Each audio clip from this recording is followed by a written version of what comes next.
The Donald Rises, a satirical graphic novel. Chapter 1, The Birth of the Donald in the gleaming metropolis of Liberty City, a place where skyscrapers pierced the clouds and the streets buzzed with ambition, a new kind of hero, or villain, depending on who you asked, emerged. He called himself the Donald, a larger-than-life figure whose golden hair defied gravity as much as his ego defied logic. Clad in a tailored red suit with a tie that stretched longer than the Constitution, he stood atop the tallest tower in the city, Trump Tower 2.0, a monument to his own greatness, bedazzled with neon signs proclaiming, YUGE success. The Donald wasn't born, he was made, or so he claimed. In his origin story, which he recounted to anyone within earshot, he was a humble billionaire who stumbled upon an ancient artifact, the Golden Tweet, a mystical smartphone imbued with the power to bend minds through 280-character bursts of chaotic energy. With a single tap, the Donald could unleash a tweetstorm, a psychic barrage of memes, insults, and half-truths that could sway the masses, incite riots, or make his enemies question their own sanity. But that wasn't his only power. The Donald wielded the dealmaker's aura, a charisma so potent it could convince a vegan to buy a butcher shop or a pacifist to join a militia. His voice, a booming mix of bravado and hyperbole, could close any deal, no matter how absurd. "I'm the best at deals," he'd proclaim. "Nobody deals better than me. Believe me." Liberty City was a battleground of ideologies, a satirical universe where political caricatures roamed as superhumans, each with their own absurd powers. There was the Bern, a wild-haired socialist with the redistribution ray, which could siphon wealth from the rich and shower it on the masses. Then came Sleepy Joe, a hero whose naptime field could lull entire armies into a deep slumber, though he often forgot his own battle plans. And let's not forget the Hawk, a warmongering figure whose drone-strike vision could obliterate targets from miles away, though she cackled maniacally while doing so. The Donald stood apart, a wild card who could be hero or villain depending on the day, or the poll numbers. Some called him a savior, others a menace. But one thing was certain, Liberty City would never be the same. Chapter 2. The Tweetstorm began. The sun dipped below the skyline, casting Liberty City in a golden glow. The Donald stood on his balcony, scrolling through the golden tweet. His followers, the MAGA Legion, hung on his every word, their minds linked to his through a digital hive mind. "Time to shake things up," he muttered, his fingers dancing across the screen. "Tweet, crooked media is fake news. They're lying about my perfect health. I'm stronger than Captain Liberty." Bigly strong, the Tweetstorm hit like a hurricane. Across the city, screens flickered, and citizens clutched their heads as the Donald's words burrowed into their minds. Reporters at the Liberty Times suddenly doubted their own headlines, while talk show hosts began chanting, "Bigly strong," in unison. Chaos erupted in the streets as the MAGA Legion rallied, waving red hats and chanting slogans. But not everyone fell under the Donald's spell. In a rundown community center, the Bern was holding a rally, his redistribution ray glowing as he handed out free healthcare vouchers. "Comrades," he bellowed, his voice crackling with passion. "The Donald's Tweetstorm is a tool of the 1%. We must resist his capitalist mind games." The Bern raised his ray, firing a beam of red light that neutralized the Donald's psychic waves in a small radius. His followers, the People's Brigade, cheered, but their numbers were dwarfed by the MAGA Legion. The clash was inevitable. Meanwhile, Sleepy Joe dozed in the White House 2.0, a floating fortress above the city. His advisors shook him awake. "Sir, the Donald's at it again," one shouted. Joe blinked, mumbling, "Come on, man, I was just, strategizing." He activated his naptime field, hoping to calm the chaos, but his aim was off, and half the Secret Service fell asleep instead. The Hawk, perched on a military satellite, watched the chaos unfold. "This is my moment," she cackled, her drone strike vision locking onto the Donald's tower. "Time to take out that loudmouth once and for all." Chapter 3.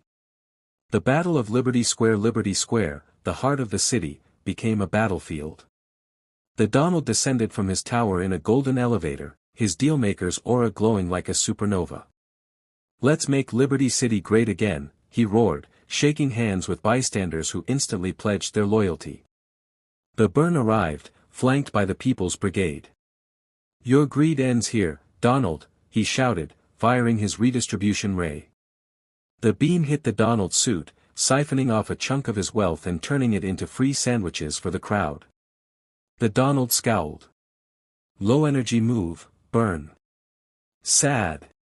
He retaliated with a Tweetstorm. "The Bern is a socialist loser. His ray is weak." #MAGA. The psychic wave hit the brigade, causing some to drop their signs and start chanting the Donald's name. But the Bern stood firm, countering with a speech about universal basic income that rallied his followers. Then came Sleepy Joe, stumbling into the square with a cup of decaf. "Folks, let's just, work together, alright?" He activated his naptime field, and a wave of drowsiness swept the battlefield. Half the MAGA Legion collapsed, snoring, but the Donald's aura kept him awake. "Sleepy Joe, you're a disaster," he bellowed, shaking Joe's hand. The dealmaker's aura took hold, and Joe started nodding. Maybe we can make a deal." Before the Donald could seal the alliance, a drone strike exploded nearby, courtesy of the Hawk. "No deals," she screeched from above. "I'm taking you all out." Her drone strike vision rained missiles, but the Donald dodged with surprising agility, tweeting, "The Hawk is a warmonger. Her drones are low quality." Bad aim. The Tweetstorm hit the Hawk's satellite, scrambling her targeting systems. She cursed, redirecting her drones to Liberty Times instead, blowing up their printing press. "That'll teach those fake news peddlers," she hissed. Chapter 4, An Unlikely Alliance. As the battle raged, the Donald realized he couldn't win alone. The Bern's redistribution ray was draining his resources, Sleepy Joe's naptime field was slowing his legion, and the Hawk's drones were relentless. He needed allies, and fast. "Bern, Joe, let's talk business," the Donald said, activating his dealmaker's aura. The air shimmered with golden light, and even the Bern paused, intrigued. "I know we don't agree on everything, losers, am I right, but the Hawk's gonna blow up the whole city if we don't stop her. Let's make a deal." The Bern adjusted his glasses. "I don't trust you, Donald, but the people need protection from that war hawk." Sleepy Joe yawned. "Sure, man, whatever gets me back to my nap." The trio formed a shaky alliance, dubbed the Liberty League, to take down the Hawk. The plan was simple. The Bern would use his redistribution ray to fund a massive shield generator, Sleepy Joe would lull the Hawk's drones into dormancy, and the Donald would unleash a Tweetstorm to disrupt her command center. They moved to the outskirts of the city, where the Hawk's satellite hovered. The Bern fired his ray, converting the Donald's gold-plated yacht into a citywide energy shield. "You're welcome," the Bern muttered as the Donald grumbled about his yacht. Sleepy Joe activated his naptime field, and dozens of drones plummeted, their circuits fried by sudden sleep mode. The Donald climbed a radio tower, golden tweet in hand. "Time for the greatest Tweetstorm ever," he declared. "The Hawk is finished. Her drones are sleepy junk. Join the Liberty League." Winning bigly, the Tweetstorm hit the Hawk's satellite like a digital tsunami. Her screens flickered, her drones malfunctioned, and her own followers began questioning her leadership. "No!" she screamed, firing a final drone strike vision at the trio, the Donald Dove, shoving the Bern and Sleepy Joe out of the way. The missile hit the radio tower, and it collapsed in a blaze of sparks. The city held its breath. Was the Donald gone? Chapter 5, The Return of the Donald. From the rubble, a golden glow emerged. The Donald rose, unscathed, his suit pristine. "I'm like Superman, but with better hair," he boasted. His dealmaker's aura flared, and he marched toward the Hawk's crashed satellite. She stumbled out, disheveled but defiant. "You can't stop progress, Hawk," the Donald said, shaking her hand. The aura took hold, and the Hawk's eyes glazed over. Maybe we can negotiate," she mumbled. The Liberty League stood victorious, but the alliance was fragile. The Bern eyed the Donald warily. "This doesn't mean I like you," he said. Sleepy Joe was already napping on a nearby bench. The Donald grinned. "We made Liberty City great again, temporarily. But don't worry, folks, I'll be back with more deals, more Tweetstorms, and more YUGE wins." As the sun rose over Liberty City, the citizens cheered, argued, and tweeted.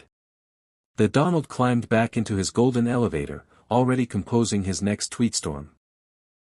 In this satirical universe, one thing was certain: the chaos was far from over. Epilogue: the next Tweetstorm. In the weeks that followed, the Donald's legend grew. The MAGA Legion expanded, but so did the Bern's People's Brigade. Sleepy Joe occasionally woke up to govern, while the Hawk plotted her comeback from a secret bunker. New caricatures emerged: the Tech Titan, with his algorithmic overlord powers, and the Green Crusader, wielding a climate beam to freeze polluters. The Donald, ever the showman, prepared for his next battle. "Nobody does chaos better than me," he said, polishing the golden tweet. "This city's gonna be the best, believe me." And so, Liberty City braced for the next chapter in its never-ending saga of satire, where heroes and villains were just a tweet away from glory, or infamy.